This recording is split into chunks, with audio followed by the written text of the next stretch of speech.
He found her a mile past the tree line, sitting in the snow like she'd been planted there. No horse, no coat, no supplies, just a woman in a white dress that was turning blue at the edges, her bare hands folded in her lap as if she were waiting for something she'd already decided wasn't coming. The snow was falling hard enough to erase the world, and if Emmett Cole had taken the lower trail like he planned, he would have missed her entirely, and she would have been dead by morning. His horse saw her first. The animal stopped mid-stride and refused to move, ears pricked forward, nostrils flaring at something that didn't belong in the landscape. Emmett squinted through the curtain of white and felt his stomach drop the way it did when you crested a ridge and found the ground gone beneath you.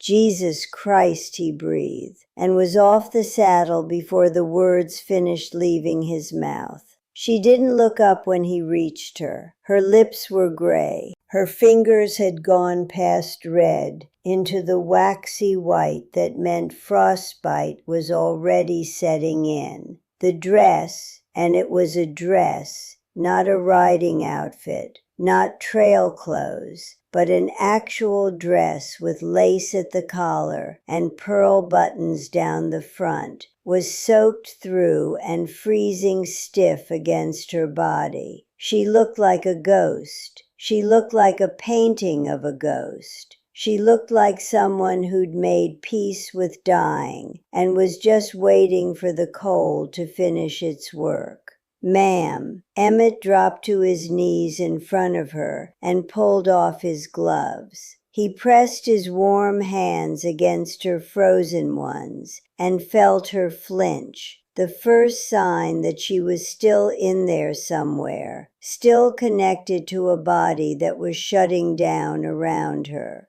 "Ma'am, can you hear me? I need you to look at me." Her eyes moved to his face. They were green, those eyes, vivid and startling against the pallor of her skin, and they held an expression that Emmett had seen exactly once before, on the face of a horse he'd found at the bottom of a canyon with 2 broken legs. Not pain, not fear, but a terrible, absolute stillness. The look of a living thing that had accepted the end. "Leave me," she said. Her voice was barely a whisper, shredded by cold and something worse. "Please, just leave me here." "That's not going to happen." Emmett was already shrugging out of his heavy coat, wrapping it around her shoulders, working the buttons with fingers that fumbled against the urgency pounding through his chest.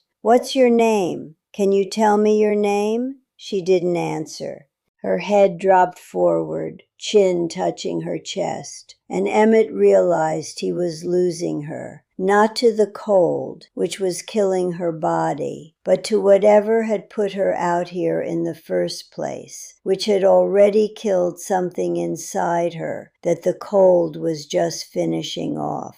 He lifted her. She weighed almost nothing, a woman made of ice and lace and whatever was left after hope had been subtracted. His horse, a big buckskin named Soldier, who'd carried wounded men and dead deer and once an angry bobcat without complaint, stood perfectly still while Emmett settled her across the saddle and climbed up behind her. He pulled her against his chest, wrapped his arms around her to hold her upright, and turned Soldier toward the ranch.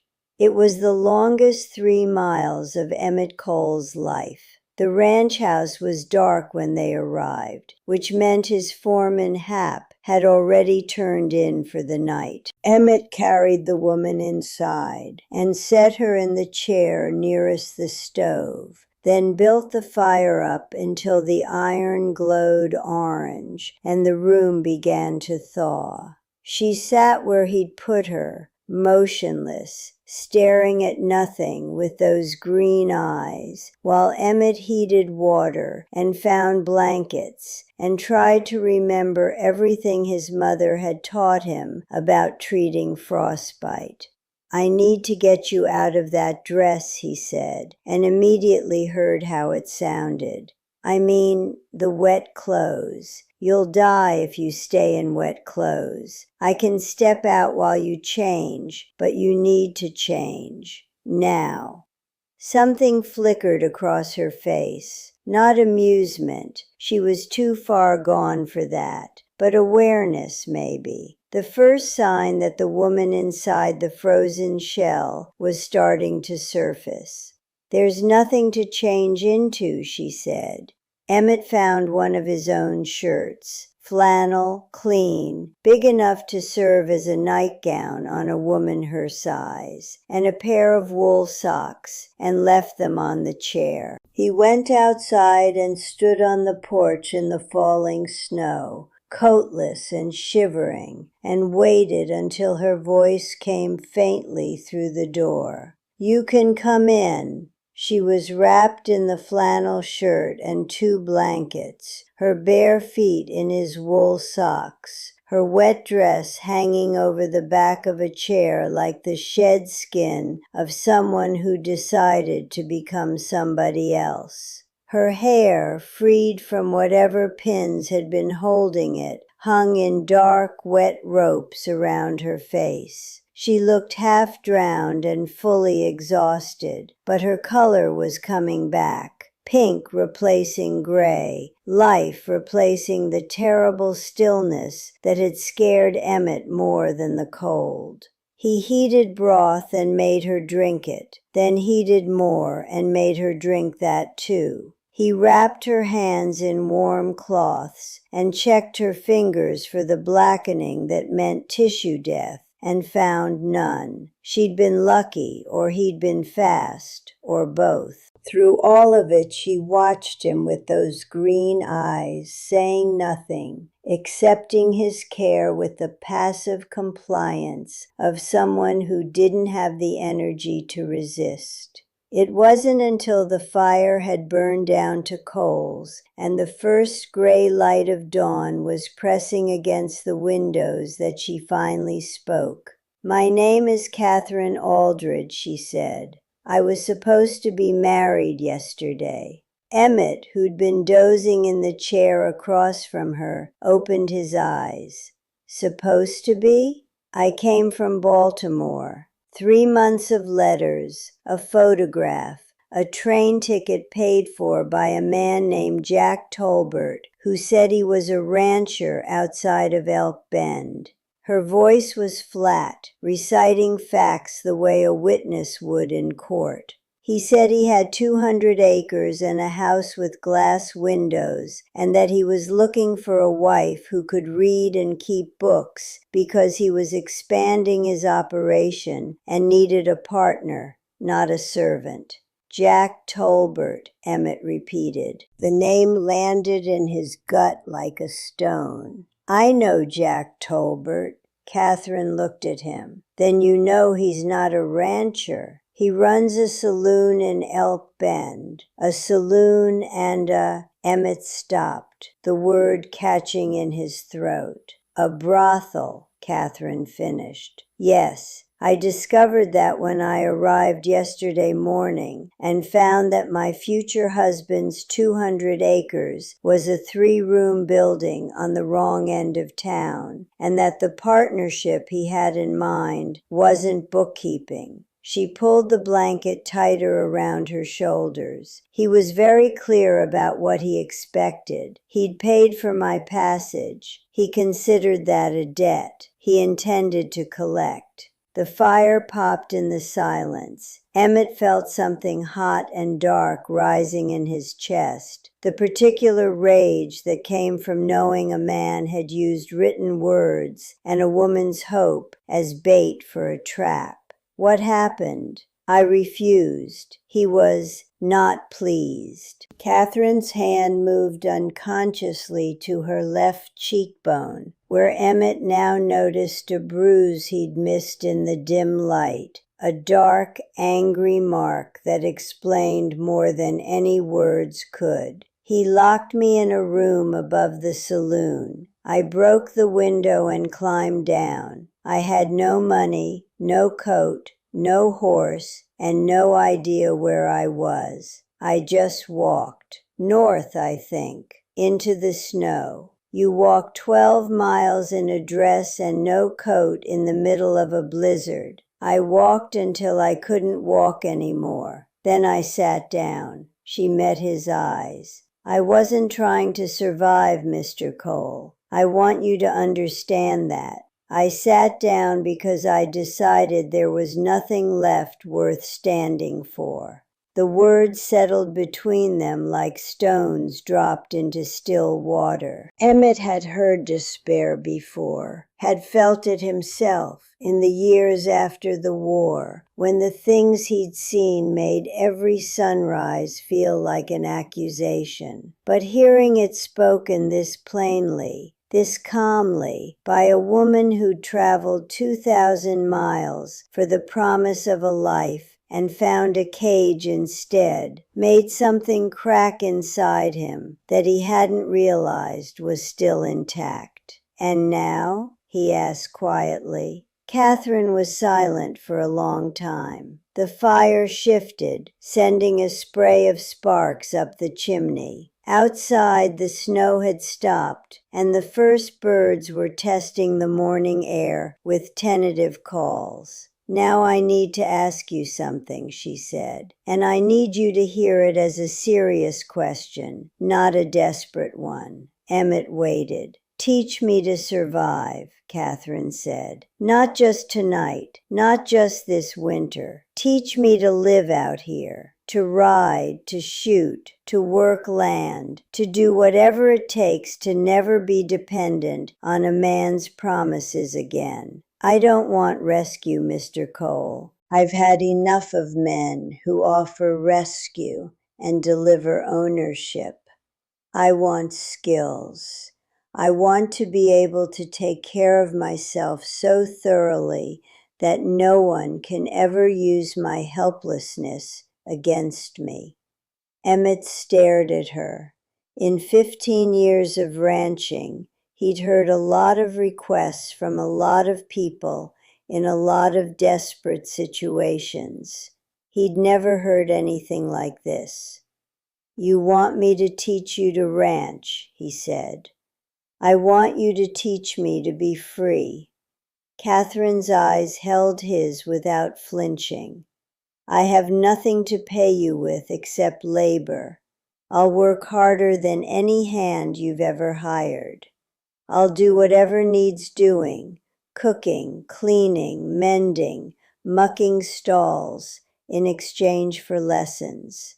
Real lessons, not the kind men give women where they do all the hard parts and let you hold the easy end. I want to learn everything.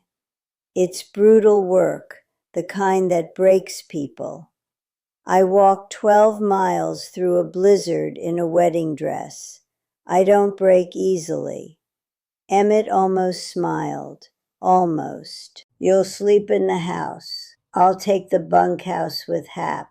We start at dawn, and I don't go easy on people. I don't want you to go easy on me. That's the whole point. The first week nearly killed her. Not dramatically, not the way the blizzard had nearly killed her, but in the slow, grinding way that ranch work destroyed people who weren't built for it. Catherine's hands blistered, cracked, and bled. Her back seized up from hauling water. She fell off a horse 3 times in 2 days and got back on each time with a set to her jaw that Emmett recognized because he'd seen it in mirrors during the worst years of his life. She didn't complain, not once. She asked questions, relentless, specific questions about everything, from fence construction to horse care, to the proper way to read weather signs in the movement of clouds. She wrote things down in a small journal she'd found in Emmett's house, filling pages with notes in handwriting so precise It looked like typeset. She practiced rope work by lantern light after the day's work was done, her damaged hands clumsy but determined, until the motions became smooth. Hap, Emmett's foreman, a bow-legged man in his 60s who'd been punching cattle since before the war, watched Catherine's progress with the skeptical fascination of a man who'd seen everything and was being forced to revise his understanding of the world. That woman's either the toughest person I've ever met or the craziest, Hap told Emmett one evening, watching Catherine practice roping a fence post in the fading light. Can't decide which. Maybe both, Emmett said. She'll make a hand, though. I'll give her that. Better than the last 3 boys you hired. And she doesn't spick tobacco on the barn floor. By the end of the 2nd week, Catherine could saddle a horse without help, mend a fence line, identify the signs of colic in cattle, and shoot a rifle with accuracy that made Hap whistle through his teeth. She was still clumsy with some things. Her rope work needed practice, and she couldn't read brands worth a damn. But the foundation was there, solid and growing stronger every day.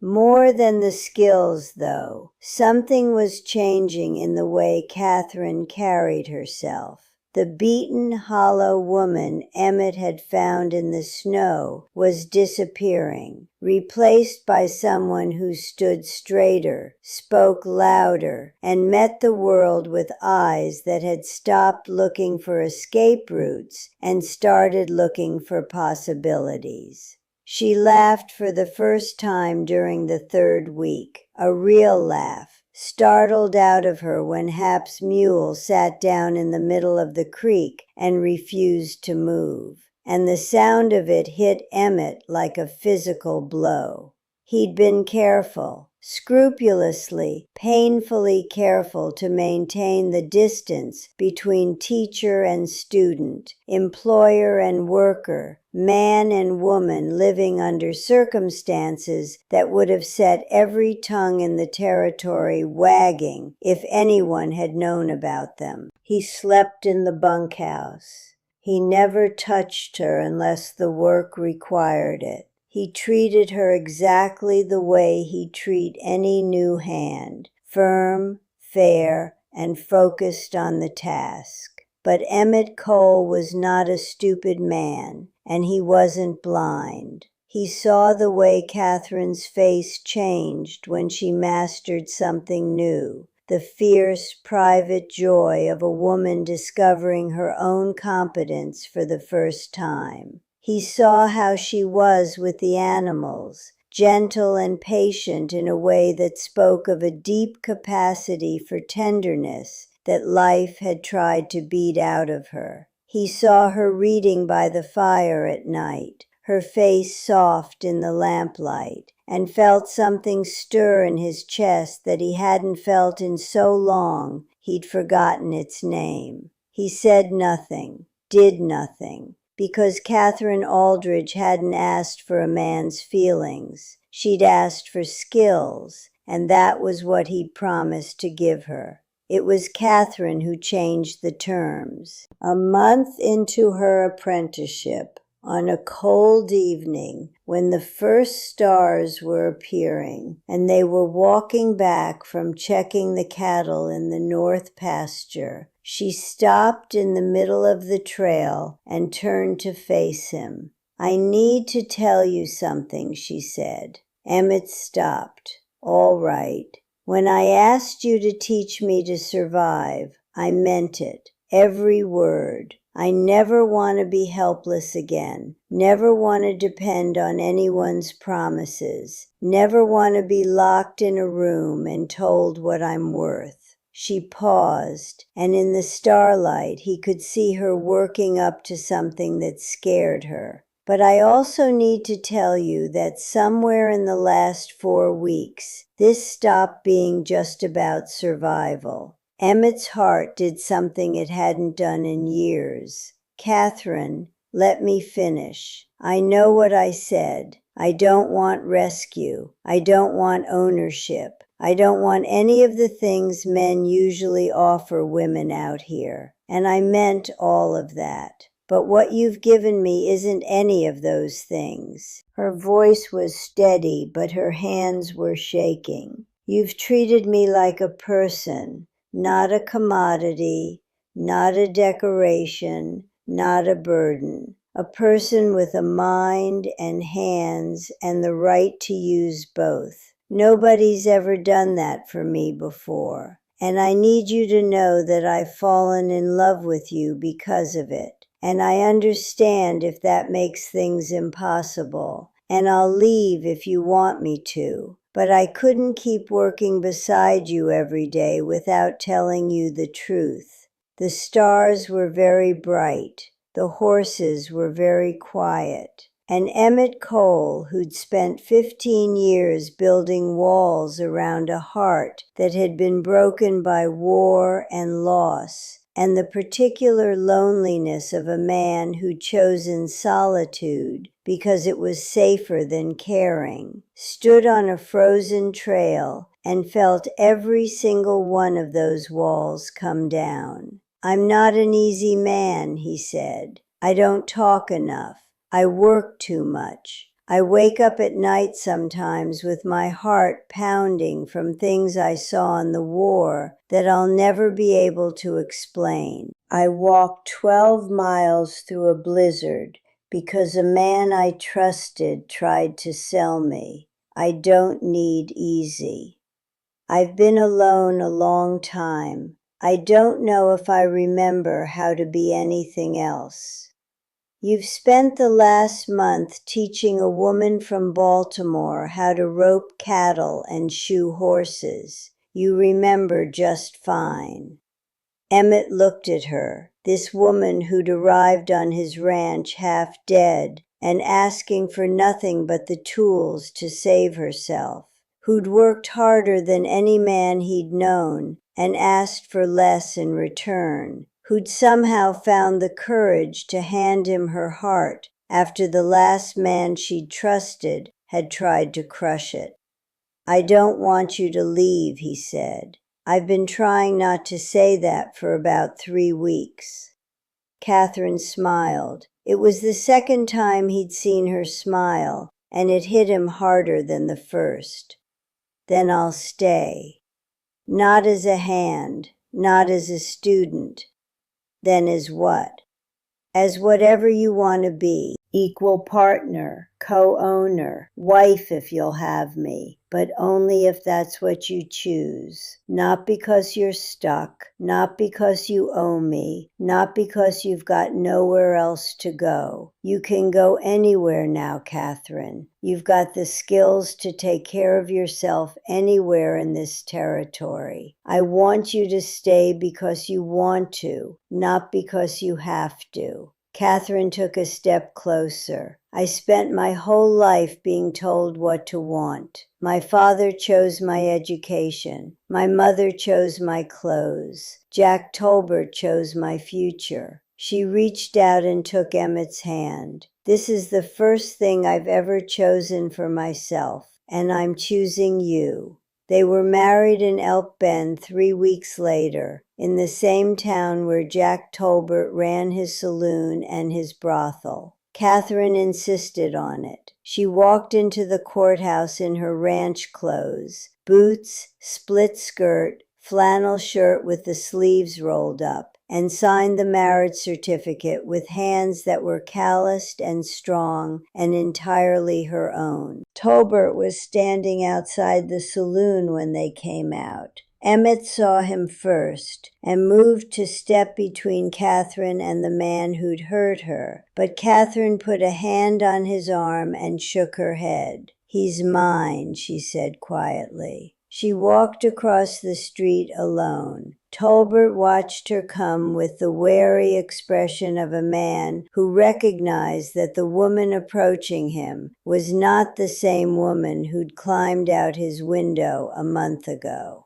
Catherine stopped 3 feet from him, close enough to see the calculation in his eyes, and spoke loudly enough for every person on the street to hear. "I owe you for a train ticket," she said. $42. She counted the bills from her pocket, money she'd earned working Emmett's ranch, and held them out. "Take it, we're square." Tolbert stared at the money, then at Catherine, then at Emmett standing by the courthouse with his arms crossed, and Hap beside him cleaning his fingernails with a knife that was longer than strictly necessary for the purpose. Tolbert took the money. Catherine turned her back on him and walked to her husband, and that was the last time she ever thought about Jack Tolbert.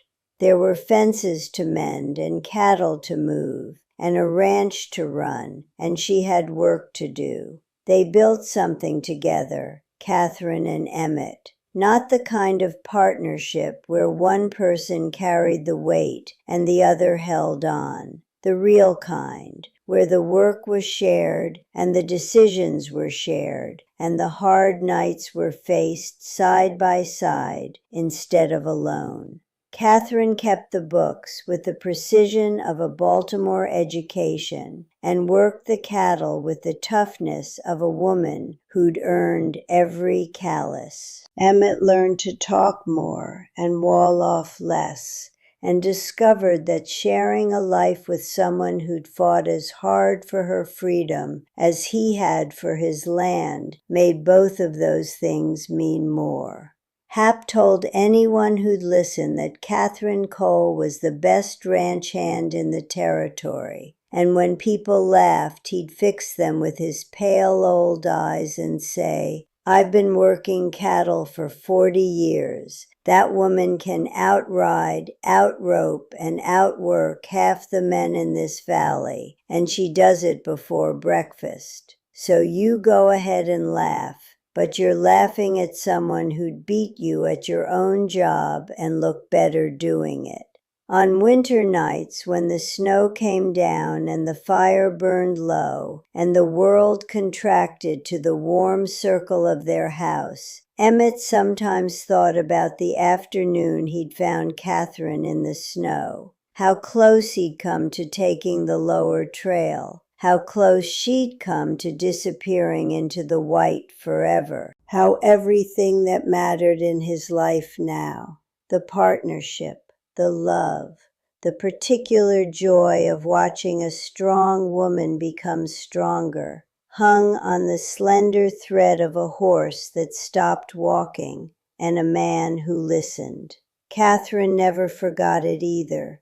She kept the white dress in a trunk at the foot of their bed, not as a memento of what she'd lost, but as a reminder of what she'd survived.